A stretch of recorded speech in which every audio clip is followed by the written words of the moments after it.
1957. Perang itu berkecamuk di daerah Sragen, Manesih Karanganyar, sampai Wonogiri dan Gunung Kidul. Raden Mas Syahid dikenal ahli strategi perang sehingga pasukan kompeni kewalahan menghadapinya.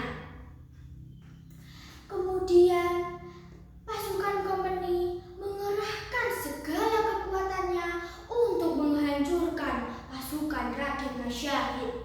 Kemudian mengepung pasukan Raden Mas Syahid. "Ampun Gusti, kita dalam bahaya," kata seorang prajurit Raden Mas Syahid. "Apa maksudnya prajurit?" jawab Raden Mas Syahid. "Begini Gusti, kelihatannya kompeni mengerahkan segala kekuatannya," lanjut prajurit itu. Sebagai seorang ahli perang, Raden Mas Syahid tidak berani gegabah langsung menyerang, tetapi perlu menyelidiki sendiri kekuatan kompeni. Tampaknya kita tidak mungkin melawan kekuatan mereka. Bahkan untuk menghindar pun sulit, kata Raden Mas Syahid setelah menyelidiki kekuatan musuh. Akhirnya Raden Mas Syahid memutuskan untuk tidak menyerang, tetapi menyelamatkan pasukannya dengan lewat jalan-jalan rahasia. Penyelamatannya berhasil gemilang, tetapi Raden Mas Syahid sempat jatuh ke jurang, tapi ditolong oleh Pertapa Sakti. Kemudian atas nasihat Pertapa Sakti tersebut, Raden Mas Syahid disuruh bertapa selama 100 hari di gunung kecil di lereng Gunung Lawu. Tujuannya untuk mengelabui kompeni agar dianggap sudah mati.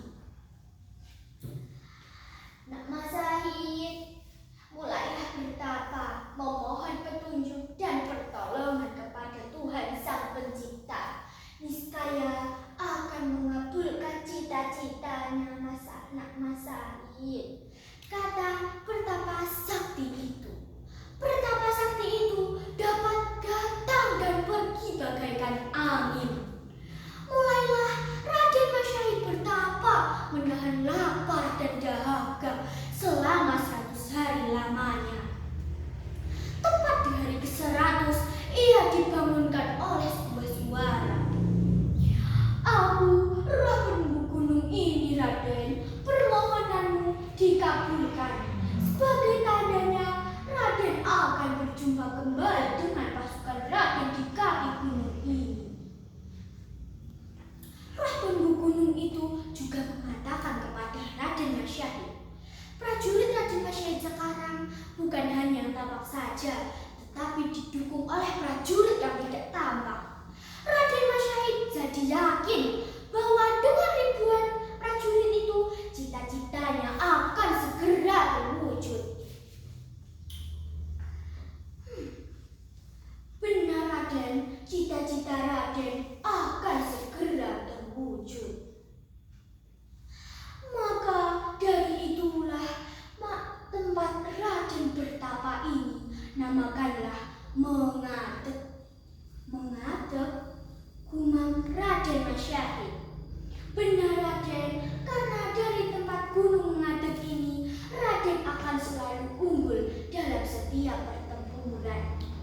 Maka sejak itulah gunung tempat Raden bertapa ini dinamakan Mengadep.